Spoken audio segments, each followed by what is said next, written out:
Hello, everyone, and welcome to the Conscious Health Podcast with my co-host, David Ortega. And we have a very special guest today, Lynne. Welcome, Lynne. And today we're talking about healing on a multi-dimensional level. So I'm going to do a quick introduction by reading your bio, Lynne, and then I'm going to ask you a little bit about how you found yourself on this journey of healing multidimensionally. So Lynne Cowburn, absolutely. So Lynne Cowburn is an Akashic Records practitioner focused on deep healing by uncovering past lives, family dynamics, and trauma influence, and how they influence our present lives. With a trauma-informed approach, Lynne helps clients identify and release emotional, spiritual, and energetic blocks, allowing them to break free from limiting patterns. Through the Akashic Records, Lynne offers insights into root causes of challenges, guiding clients towards healing, self-discovery, alignment with their true purpose. Compassionate and insightful, Lynne empowers individuals to heal, reconnect with their higher selves. So that's so important and beautiful work that you do. Tell us a little bit about your journey and how you found yourself where you are today. Oh, thanks, Natasha. And David, I'm super excited to be here with you both. So thank you very, very much. How am I here? Well, the most direct sort of recent event will be just, and I joke with Natasha always, and I say this very respectfully, but I'm really a Natasha junkie. So I love working with Natasha, and she's inspired me a lot and really helped me grow and change and be very instrumental in my healing in a more spiritual way and with my work with clients that way. So that would be the more recent, but I would say that, my journey here, my professional journey has been so guided by my personal journey, and every kind of way I work have been ways that I have experienced very helpful to myself on my personal journey. So, I'll just use an example of, I worked with a trauma somatic therapist, and then really found when I was doing that work how I was able to process and address trauma on a way that I hadn't before, kind of years and years of perhaps talk therapy. And then suddenly I'm encountering like a different ability to go big, more vast and more expansive when we started to really align with the somatic sense of mind-body healing. And so that's really been my progression, is my personal journey. And then loving the part where I then, for example, with that, I went and did the 3-year certification through the Trauma Institute in the States on how to learn to incorporate that professionally. And then the same with my spirituality. All the beautiful souls along the way who've guided me have all given me a piece of themselves they shared that I then incorporate in my work. So I feel very privileged to have had, even though some of the life lessons I didn't love, I'm not going to lie, but out of them came gifts that have supported me professionally.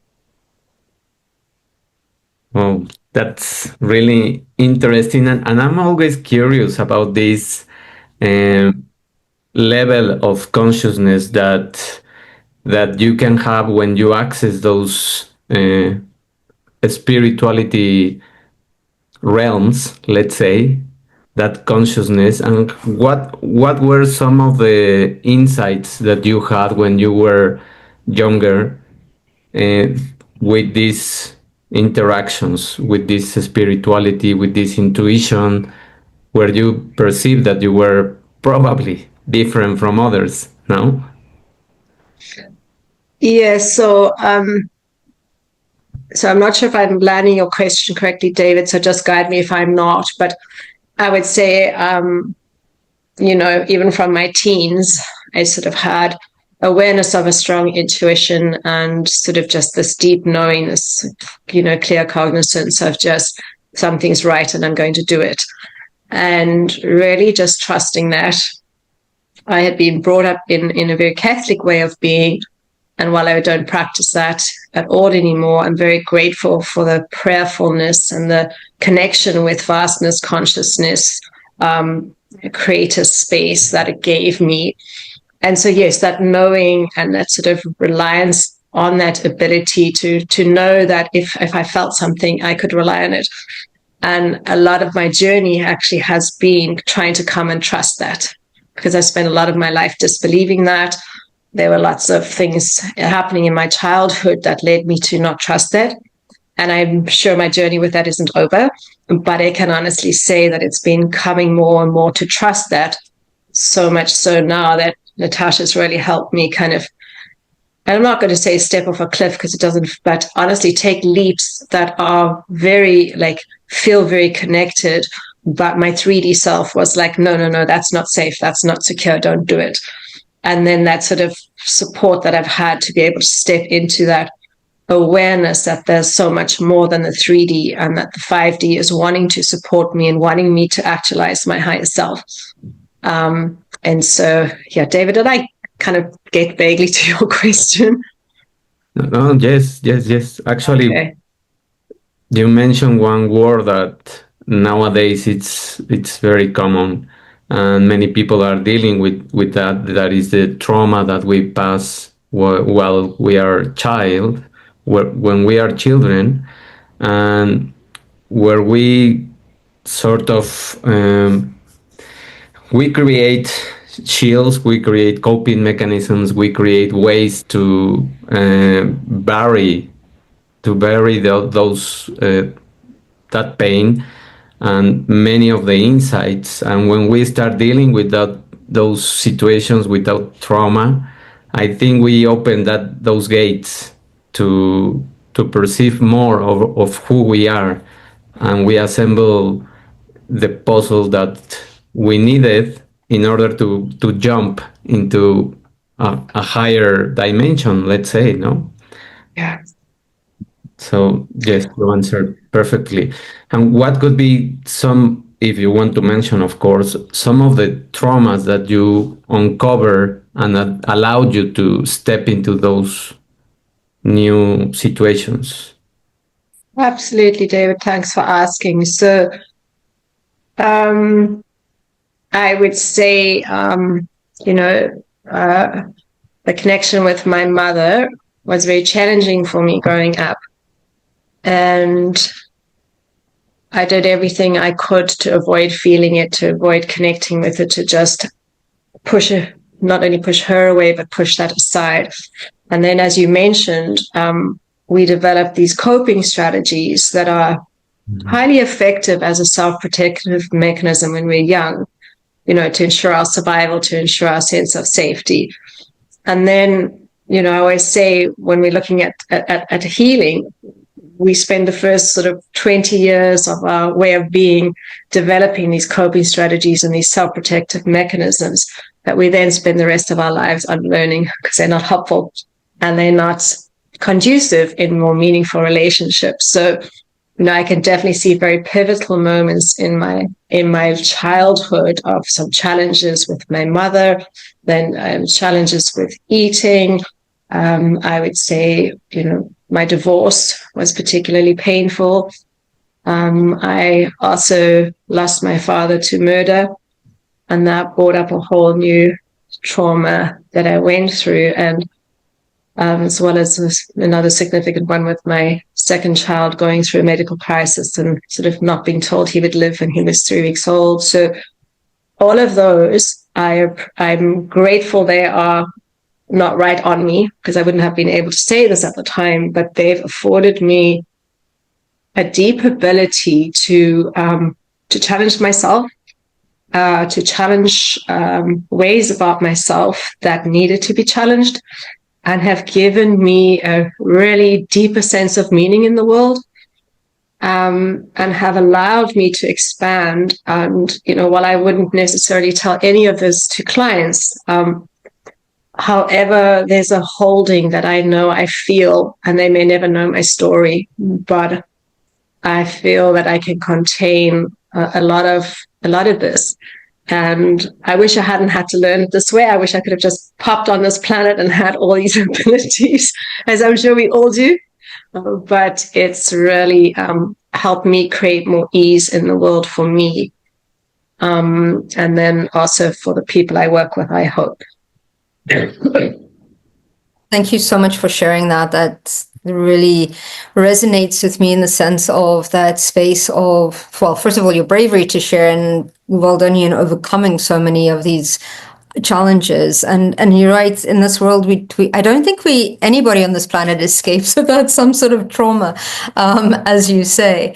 And it's true. I totally believe that, yeah, we spend most of our childhood kind of like encapsulating or creating that trauma to mostly end up healing it. And you're right in that sense that it does end up being a blessing, because a lot of the times, and like you say, it's not when we're going through it that we experience that blessing, but we get absolutely into our human self, I think. But it's that continued aspect of healing that allows us that capacity to support others, and a real compassion and understanding for what they've been through. And I've started noticing, and I don't know if that's about you as well, is when we are doing this healing work, and the same question would be for you, David, as well, even though a lot of your previous work has been on the science aspect, is a lot of our clients that we tend to connect with usually have a similar trauma resonance of some sort, whether it be abandonment, whether it be whatever it may be. There's always a resonance within us and our clients or patients. And the beautiful thing about that is that I believe that trauma creates a vibrational frequency that then matches to those of other people, and we're able to support them because we've walked that already. And it's absolutely beautiful, and how it kind of like starts to inform our journey, which is beautiful. So my question for you is really, as this continues to inform ourselves, we continue to reinvent ourselves, as well as we step beyond those limitations into those next aspects of who we are. How have you found reinventing yourself as you've moved on your journey, as you've been through your journey, as you've learned, as you've expanded, as you've worked through your limitations? Have you felt that you've rewritten your story, or you've reinvented yourself, or risen from the ashes? Because every time we move through those healings, it is almost like a phoenix rebirthing into this new world again, right? I love what you say, Natasha. And yeah, I really resonate with that. And it just, just the first thing that popped in my mind as you were speaking was a beautiful therapist I worked with in the interior of BC. And I'll never forget her words. She said to me, "Lynne, no one escapes childhood." And that's been such almost like a sort of an anchor for me when I think I'm crazy and I'm losing it. And it's like, no, what you've said, Natasha, is we do that so we can fulfill our life's purpose going forward. And I can honestly say, with every adversity or difficult situation, I am different coming out of it. And it's afforded me the opportunity to challenge those parts about me that I dislike, that I've spent a lot of my life pretending aren't that bad. And I think part of that journey, while we're in it, we all know how very painful it is, how very isolating it is, how almost alienating these experiences can be. And I would say that the very difficult lessons, while I've been grateful to have wonderful support around me, they are isolating, they are lonely, because we don't find necessarily that everybody can receive us on the level of processing we're doing. So I can honestly say that it's not just my friends, it's me that's changed. And then often the needs in friendships or connections or employment don't align anymore. And sometimes that's really hard. For example, I joined a psychiatric clinic as a psychotherapist, and joined it right away and had all my goals, and then wanted to lead it and all of these things. And I achieved that goal, and then I had achieved it, and within 3 months, I didn't want it. And it's that sort of juxtaposition of, how can this be? I've wanted this for 10 years, and I've worked so hard to get it, and now it's just not there. And I think working in the fifth dimension has supported me in that, because otherwise I think if I'm just in the 3D with that, it's a very terrifying moment of, well, what's next then? Was this? I didn't have life goals beyond that necessarily, let's just say, although I did. So I really want to speak to that part for anyone who's listening, where they feel, well, what's the purpose of this journey? Because I sometimes lose friends. I leave work. I'm creating instability. But I think in that these life events create instability for us to create more stability and more grounding.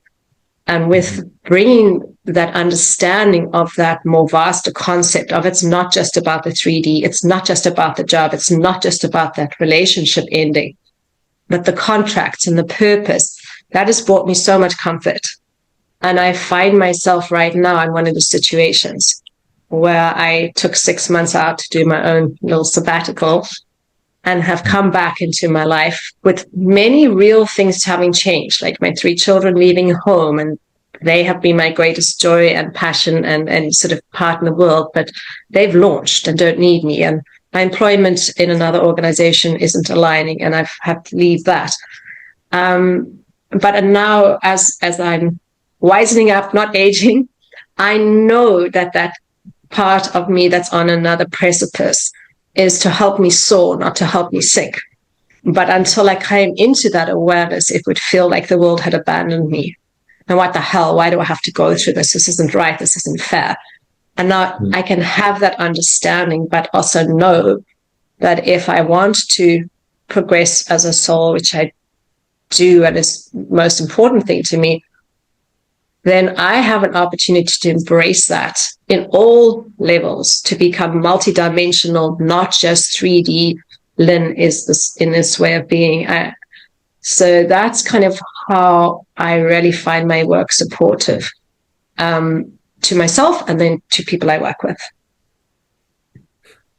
Many of the things that you shared, I also relate and resonate with many of those things that are just like floors that you keep climbing as you step on the next thing that you want in the 3D, as you mentioned, and then you arrive there and you reflect, or you have an awareness that that's not it, is something else.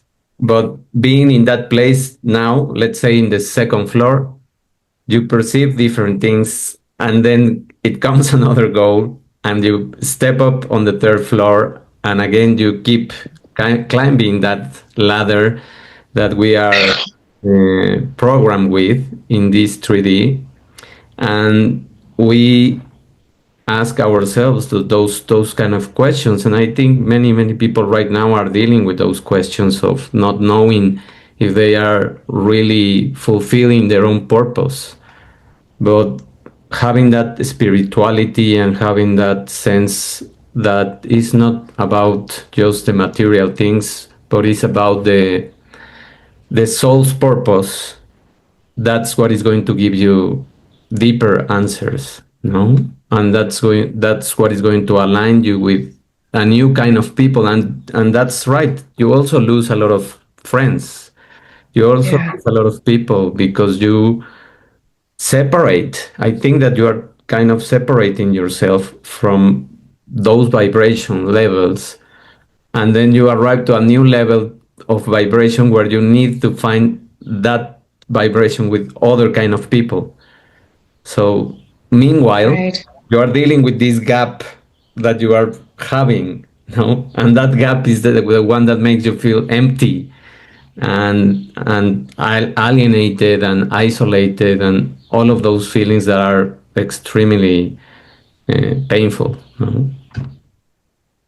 I love what you said, David, about the gap, because it is that. And then in that gap, that void is unpleasant. And we are so easily able in the 3D to fill it with distractions, with all the things we do. And when we are coming into the 5th dimension awareness, that void has at least purpose. And it's almost like it's a thread to help pull us out, versus without that stagnation in the void, I think is very hard for people to tolerate, that it's just the 3D and there's no purpose, there's no reason, life's just dealing me bad cards. And I find that very anchoring, but not anchoring down, but anchoring up, tethering up to hold on that I actually have created this void, but in it, there's a place for something to come in. And the times that in the gap, I hope for myself and for other people, becomes less intense, less in duration, and less frequent. Because the more I notice myself expanding into the 5D, the more I'm able to catch myself when I am in that gap and just losing purpose and losing vastness. And while I don't like those periods, that's when people like Natasha are wonderful at bringing me back out and going, can we pull back? What's happening that feels so overwhelming that you don't tether to the 5D to connect to? And then once we kind of push through the void, push through the kind of the cloud, the mist, suddenly there becomes a light again. And I really think our planet, all of us humans in this journey right now, are being called in a way I don't feel the world's been called to before, to evolve. It feels to me like it's such a global need right now for the planet to upgrade. And Natasha and I have had lovely conversations around things like how neurodiversity is coming in as a way to support us to change. And the young people who are being born with so much more vastness and connection and awareness. It astounds me than I was, and I can honestly say my generation, for example, like my kids, the concepts they can think about and talk about and are just, it's like they've stepped into it. Whereas I feel I've had to climb the ladder to get there. And I don't even feel like I'm close, but it's exciting to me. But I think on a planetary level, it's also pretty scary because we can't fall back on social constructs that aligned us, even religious constructs, all the ways, the education system, the healthcare system, all the ways of being are kind of needing to be kind of shattered so they can be rebuilt. But it also creates an overall sense of angst in the collective. But again, if we go into the 5th dimension, I think what's happening is we've been called as a collective soul to upgrade.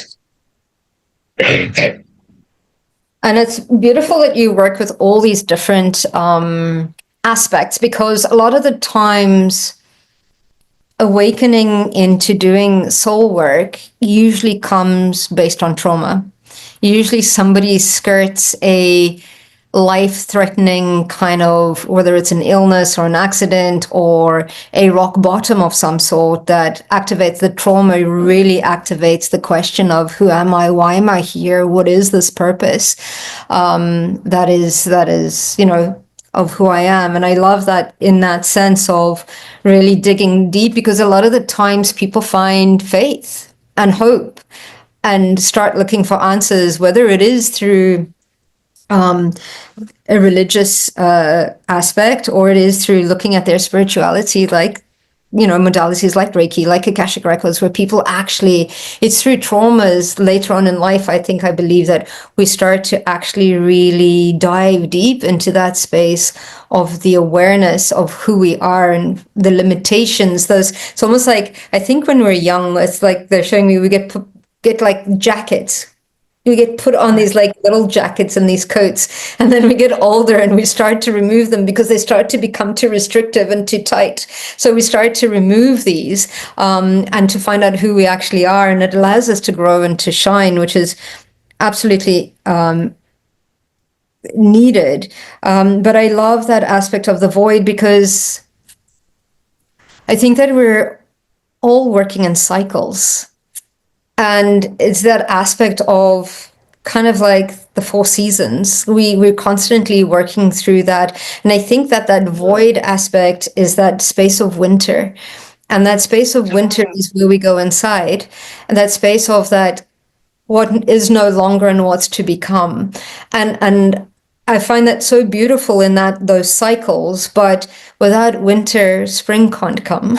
So that makes it the whole worth it in going into that quieten and going within and really taking that time to slow down. And you're right, I also see all these constructs, and David and I have spoken about this quite a bit, in the medical, the educational system, everything is crashing right now, and it's absolutely beautiful, because it's that we're going into that space of, it's like, if you think of it as a season, it's all autumn. Everything is falling. Everything is starting to rebuild itself, so that we can go into that quiet of, how do we want to emerge from this? And we're all at different aspects in the cycle, and different spaces of acceptance. And I love that the work that you do will support all of this, because being stuck in that space of trauma, or being stuck in that space of the limitations, whether you were going through something that is neurodiverse, or a label that we've been given, once we shake that label and start to see who we are, is where we really start to grow and expand. And I think that part about your work is absolutely fascinating, in tackling things on a physical, mental, emotional, and spiritual level as well. And I definitely think that that is the future of medicine. So my question to you, Lynne, is, after all of that, is... That's great. I appreciated that, Natasha. It's lovely how you pulled that together. It really resonates. But my question to you is, how did you moving from the mind to the spiritual? Like, what was the step of yours that you started to realize, hang on a minute, there's something else? Or have you always known? Natasha, I would say I've always known. I remember, even as a young kid, being fascinated by, intuitives, psychics, mediums, and just sort of, I would say I'm lucky in that regard. I didn't have to challenge that part to be like, no, I don't believe in that. No, I'm this and that, and then go and prove it to myself. So I consider myself quite sort of lucky in that way. I would say also, Natasha, the places I have lived have been very, a lot of them have quite significant ley lines, but very significant to parts of my journey. And the people that I've met in there. So I would say also just trusting that sense of, I'm just going. I remember sort of being young and 23 with my backpack and leaving South Africa, which wasn't a thing we could do as South Africans. And being, I just need to go and experience. I don't really know what or why.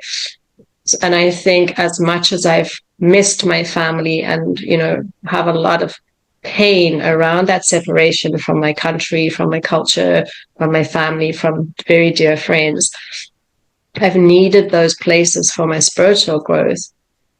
And I say that's huge. And I think I have an extra special gift of being born in South Africa, into that very unique, very vibrant, but very soulful country. The ability to be in the wilderness. And then I would say, that being fostered, I love being in nature, and I love moving. And my father was an incredible support in that, having us hiking, having us in nature.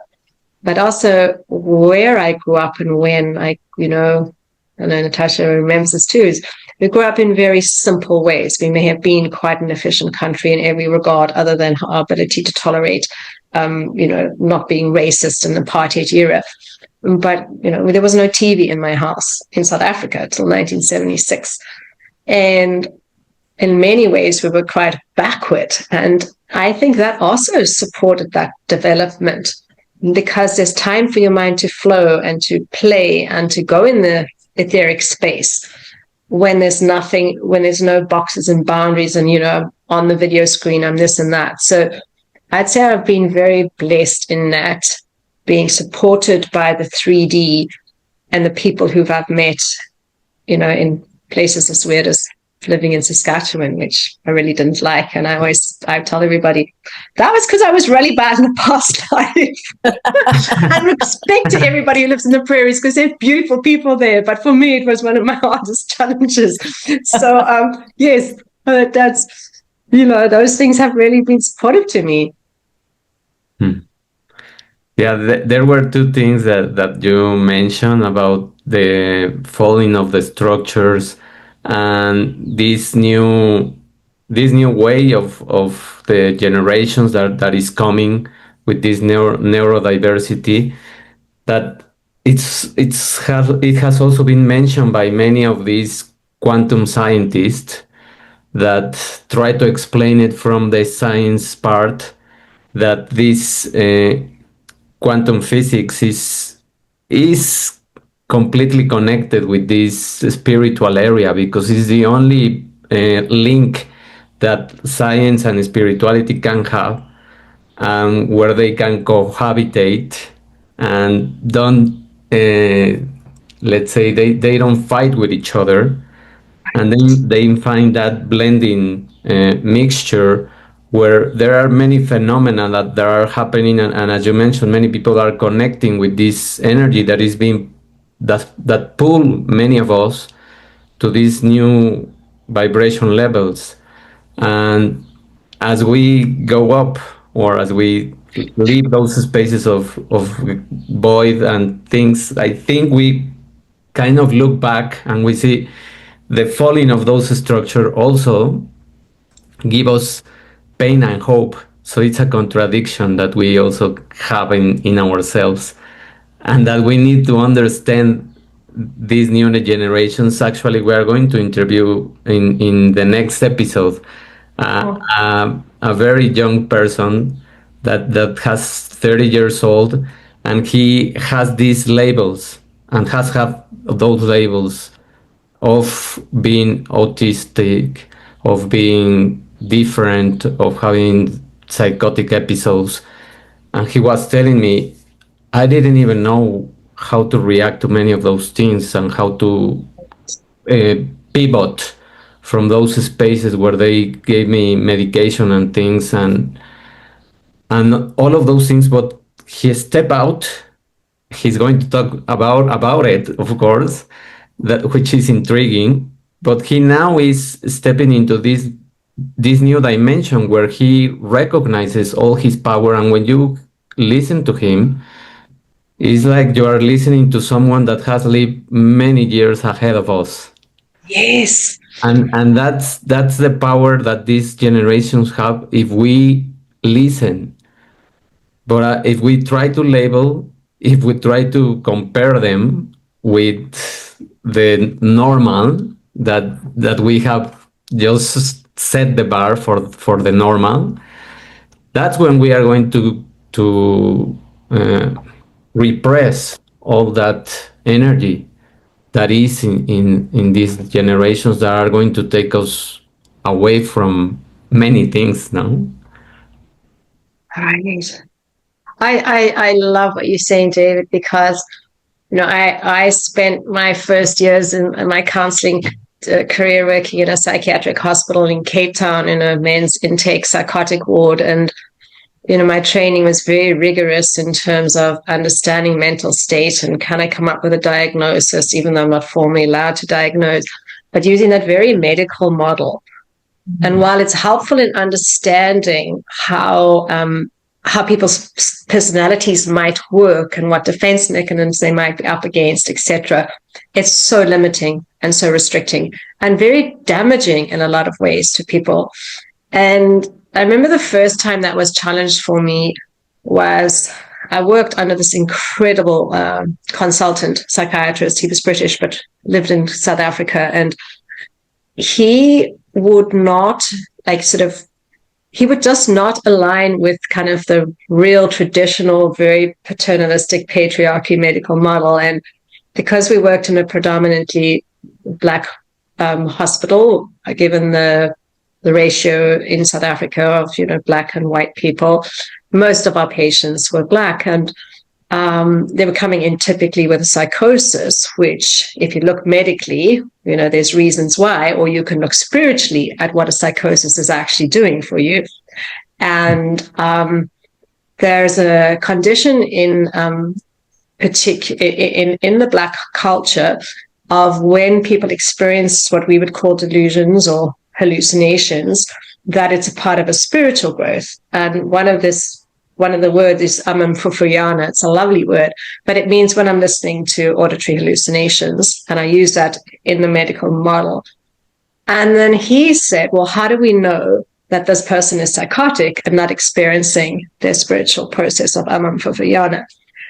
And it was profound to me. And he actually brought in a Sangoma who, brave soul, was willing to come into our hospital in a white world and consult with us. And we had this beautiful blend of traditional and non combining. And to me, that was one of the first moments. I mean, I remember I was just 22, and it was like, yes, we've got to break these molds, because there's more vastness and more understanding of, something like a psychosis. It's not just a psychotic illness.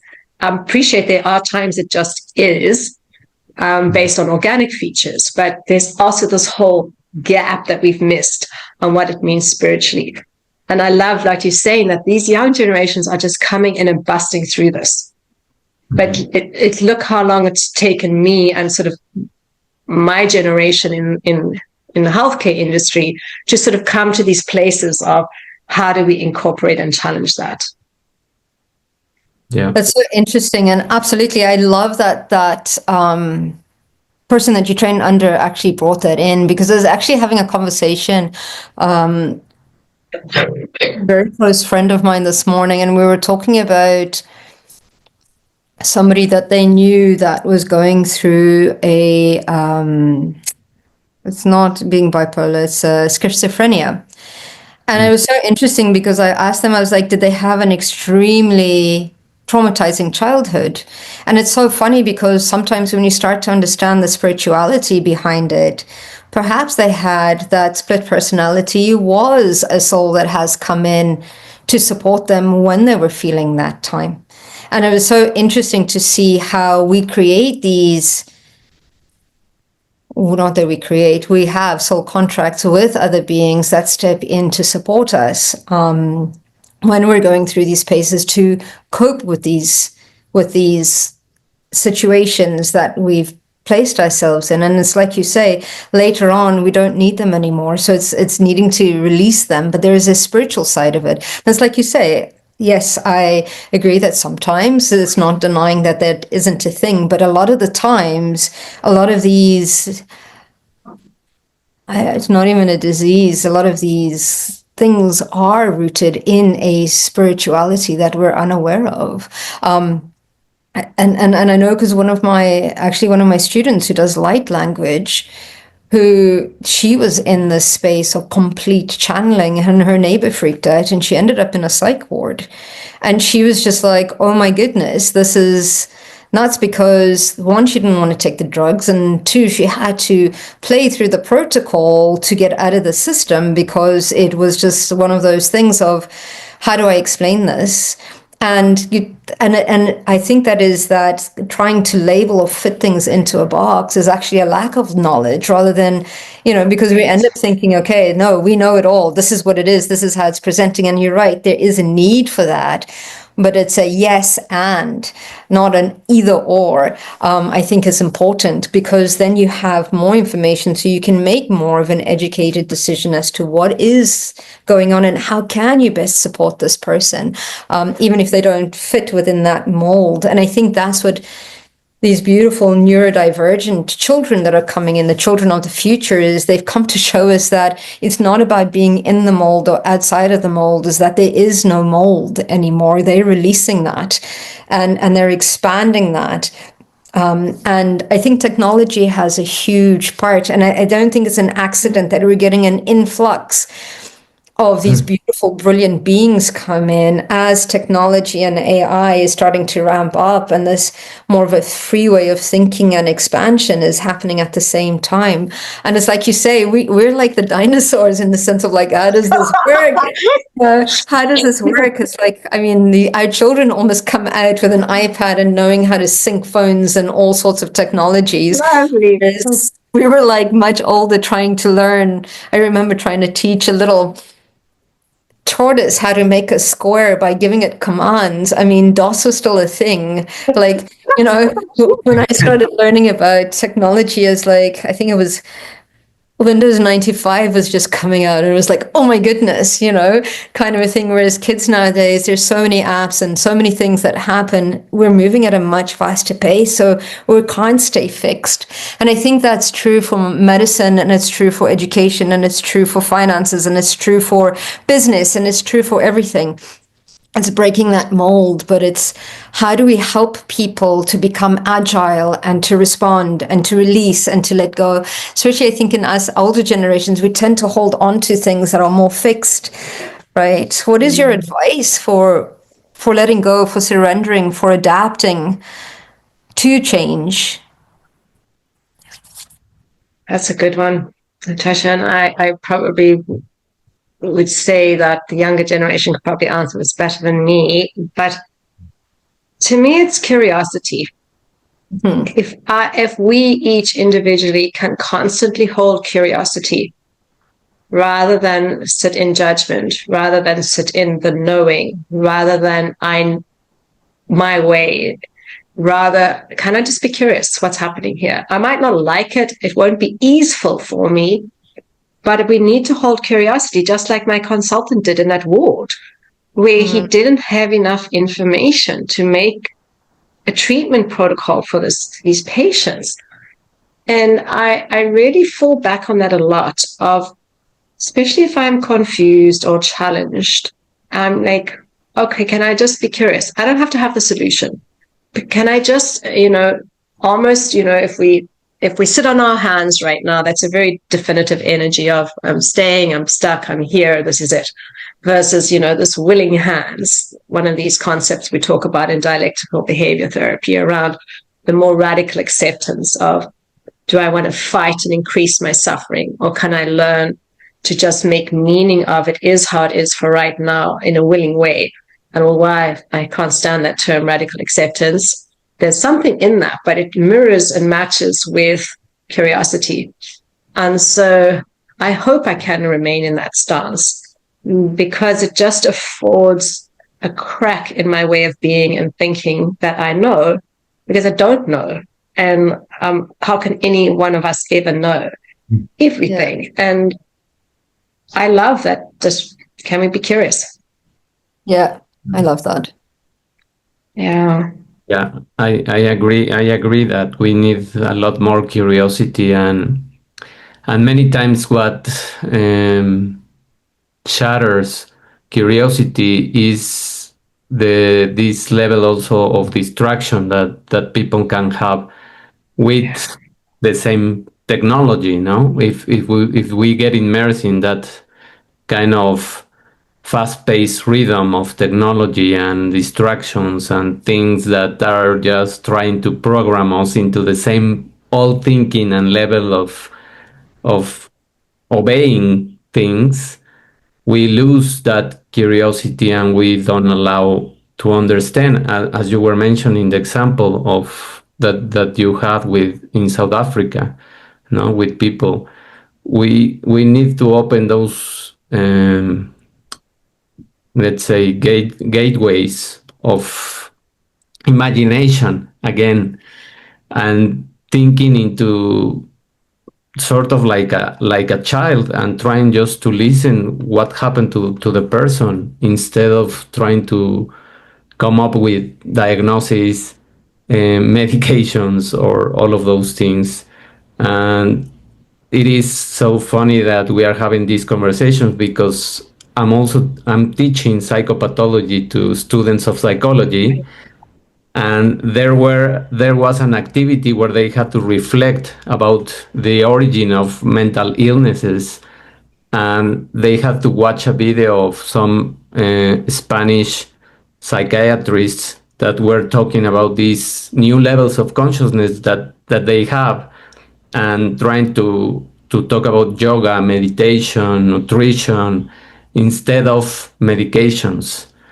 So that's a very interesting podcast or conference that they gave, and the reflection that the students did gave me a lot of hope that fantastic, that these new generations are picking up those messages, and they are agreeing that is not about the the level of diagnosis and these DSM manuals and all of those things that the psychiatrists and psychologists use many times to give the pill just to address the symptoms, but they don't even listen to the story, to the environment, to the social context of people, and they don't understand why this while all of those patients are dealing with pain. No.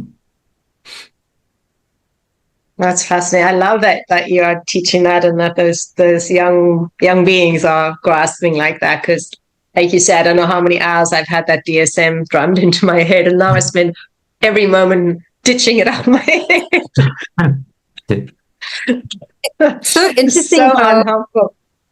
How it's all being brought in, because my daughter went through it's probably been a 6-year journey of she went through something chronic within herself, but and we've worked through it. It's in remission, but the pain still remains. And I found it fascinating that they'd actually allocated her a psychologist, a child psychologist, to teach her how to work with pain mentally and how it actually works in the body. So it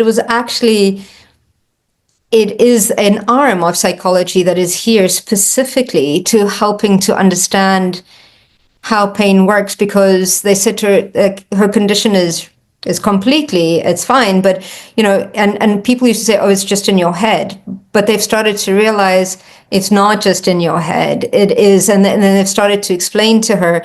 But I found it beautiful because I sat in the first session where they said to her, do you want to know the science and the biology behind it, or you just want to know what the tools are? And she said, no, I'd like to know the science and the biology. And then they started to explain to her how it actually worked. So, and how like her leg fires up every time, she's tired and how things work. But it's teaching her how her body works, but not only physically, mentally and emotionally, because they tackle all of those areas. And I found it so profound and so exciting at the same time, because there's two sides of the medical system that I've been seeing. One that incorporates that, and then the other is just like, you've got 10 minutes to talk to me, you're only allowed to talk about 3 things, go, kind of a thing. So there's that duality that is there. And I suppose that duality has to be there in order, because that's the change that is happening right at the moment, that it's again shedding the old, bringing in the new, being able to be agile and to respond. But that curiosity is there, and I think we're all, with the internet and with so much knowledge out there, we challenge the medical system now as well, because we're just like, no, that's not good enough, find another solution. And I think that forces people to start looking at alternatives and beyond that scope of that diagnosis, and to really, really get curious. But I think it's being driven from all sides at the moment as well. And I love how that's changing, and how we're slowly, and it is my hope, and perhaps it's just the paradigm that we live in, because we're so interested, that we keep drawing people that start seeing health from a physical, mental, emotional, and spiritual perspective. And I think it is my hope, and I see it as a timeline where that will be taught in universities, or that we will be looking at a private practice or at a practice, that you will hit all, whatever it is that you're going through, you'll hit all these disciplines in order to fully understand or get to the root of what is happening within us. I think that, and I love that you're at the forefront of that. And it's amazing how when we trailblaze, it does take a certain amount of strength and resilience to be able to handle that criticism. Did you handle a lot for both of you? I mean, I've always been into the land of spiritual health, in one way or another, but for you both, I think you both, started very much in a very structured, and patriarchal system. How did you find bringing in, were you worried about the criticism from colleagues, or, losing credibility or anything like that? Lynne? I'd say definitely when I was younger, for sure. And I would say I'm still learning this lesson of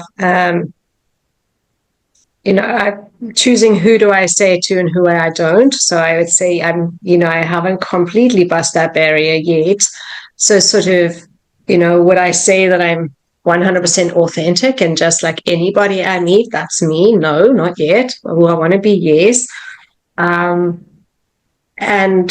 I would say it's that threat, that general health threat that's existed throughout the ages of how we judged, healers as witches, and it just continues. So I've got work to do on that. Yes. Yeah, but I suppose you're also both very much governed by, like Reiki practitioners, energy healers. There's no board that actually certifies you. There's no, I'm missing the words. My English isn't coming tonight. There isn't that. It's not regulated. Right. So there is needing to play within. So whereas your industry or the medical industry, it's not yours because you both play on both sides, is very, very regulated. And I remember a client of mine, she was both a psychologist and a shaman.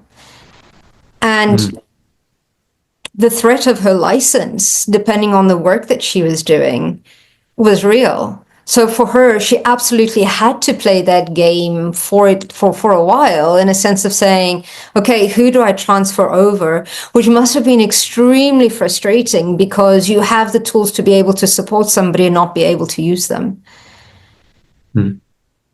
Yeah. And I would say now in my work, I'm unashamed about that part of me. If you come for me for counseling, you just want counseling, that's great. We just do it. I will be supported for myself by the fifth dimension. And if clients want to bring that in, then I do. And I, like you said, Natasha, I truly believe that souls like your daughter and all of those who we've labeled as crazy and mentally ill and that, I do think those are some of our bravest souls that are coming to challenge and to do these soul, for want of a better word, upgrades. And I can't wait till I won't be around to see that in the 3D, but when those people are revered as these deeply spiritual souls they are. So I think it's a privilege for me and to be involved in people's lives who are deeply challenging their spirituality in many capacities. When they do endure a trauma or an what we would traditionally call an illness, etc. Yeah, I agree that when you play both sides, you have to use those abilities of the spiritual side through the scientific way, let's say, and you just try to ask questions to your clients or to the patient where they are going to come up with no answer of why it's happening, what they are living or suffering, and when they don't find answer, the only thing that gives them hope is to find out that there is a spiritual side.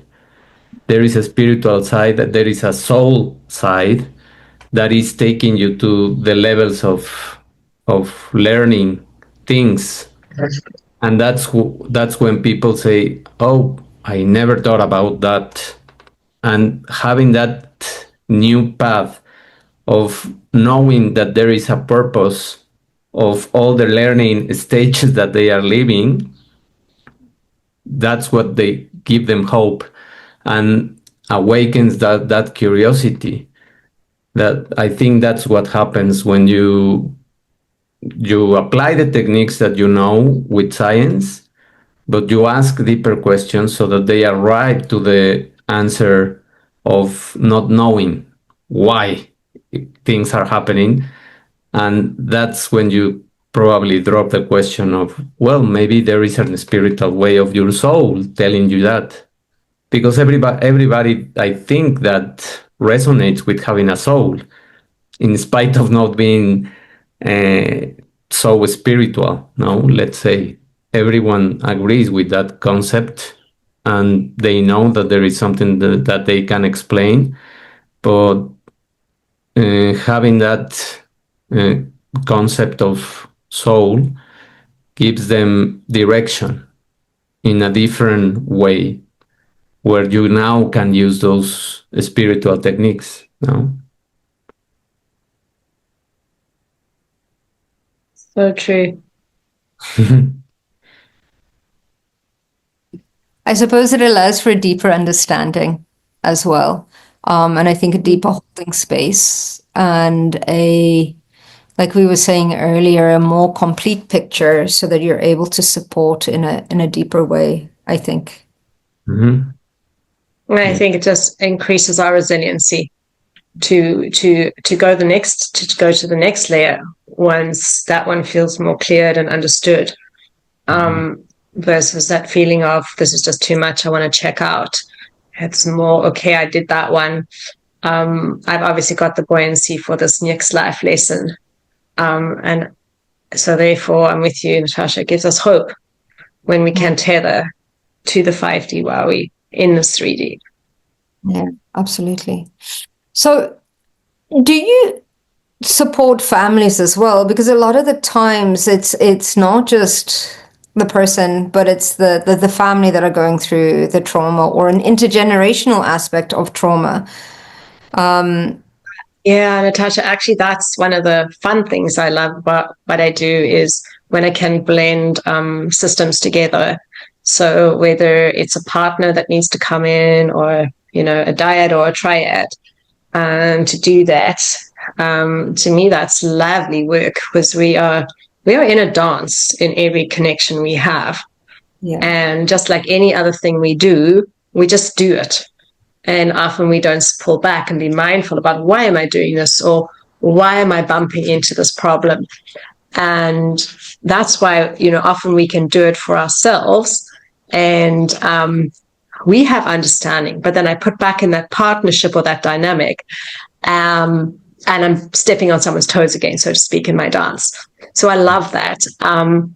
And the other thing that I love to do also is I'm consulting to a couple companies where they in these meetings, in these things, and they're doing big change consultancy, and they're bumping into things. And then I have the ability to stop and to pull back and help them, renegotiate. So I do love that because that systemic approach, it's kind of like what we're doing in the 3D. We're pulling back and we're seeing the 5D. So we are not an island when we are working on ourselves. We still have to go back and be in our relationship. So even if I've had these supports and ahas, I still step back into a dynamic that I've created with that. And then often we do need that person in that connection with us to help shift the dance with us. We can't just do it on our own. Yeah, I love that you described it in a dance way as well, because and going back and integrating that, because people usually put us in a box or see us how we were rather than how we are. And I love that you bring that in because it allows for that adaptability and that change to happen on all levels and all layers. And that's when that potential, alienation and loneliness comes in, when we've changed the way we want to dance and the people around us haven't, perhaps don't need to, are not called to, and there's nothing wrong with that. But then we get called to step out and to decide, do we keep in this dance or do we stop that dance? And a lot of, I think this work becomes scary because when we change, we can't expect everybody else around us to want or need or have the purpose in that lifetime to change that thing that we've worked on. Yeah, I also think that it relates to leaving your tribe, no? And just trying to, it's painful for many people to be rejected by their own families when they are changing, when they want a different thing, and they are being judged and they are being many times neglected or isolated due to that will of changing. So they give up and they stay in the same steps of dancing, no? I love also that analogy because it is learning to dance in a different way, in a more, let's say, peaceful way, instead of the aggressive way, let's say, that you have at the beginning, where you didn't have any tools, you didn't know anything, you were just following the steps of other people, no, to fit in and to have this connection. But once you learn that those steps and you find out that you can do more in a different way, you develop a new dance of your own, and you connect with other people that are doing the same, no? Right. Yeah. Yeah.